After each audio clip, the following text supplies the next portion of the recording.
Hi friends, మన తెలంగాణ స్టైల్లో chicken curry and bagara rice చేస్తున్నాను. ఒక గ్లాస్ బాస్మతి రైస్ అండ్ ఇంకో గ్లాస్ నార్మల్ రైస్ తీసుకున్నా. ఇక్కడ బియ్యంని బాగా కడిగి పెట్టి ఇలా నానబెట్టుకోవాలి. ఆ లోపు ఉల్లిగడ్డ పచ్చిమిర్చి కట్ చేసుకొని ఒక గంజి పెట్టుకొని దాంట్లో నెయ్యి ఉంటే వేసుకోవాలి, లేకుంటే ఆయిల్ వేసుకోవాలి. నేను ఇక్కడ 2 వేసుకున్నా.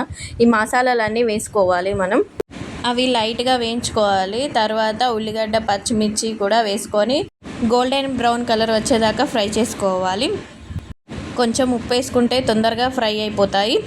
ఇలా లైట్గా ఫ్రై అయిన తర్వాత అల్లం ఎల్లిగడ్డ పేస్ట్ వేసుకోవాలి. అది కొంచెం పచ్చివాసన పోయాలి. కొంచెం కొత్తిమీర పుదీనా వేసుకున్న తర్వాత సరిపడంత ఉప్పు వేసుకోవాలి.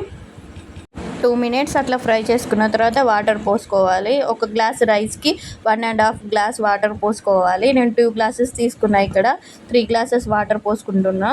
తర్వాత మూత పెట్టుకొని ఇలా వాటర్ అన్నీ మరిగిన తర్వాత మనం కడిగి నానబెట్టుకున్న రైస్ని వాటర్ అన్నీ వంపుకొని ఇలా వేసుకోవాలి.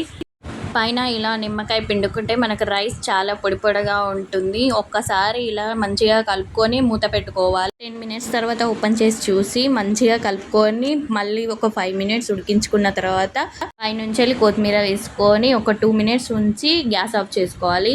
నెక్స్ట్ వీడియోలో చికెన్ కర్రీ చూపిస్తా. Please subscribe.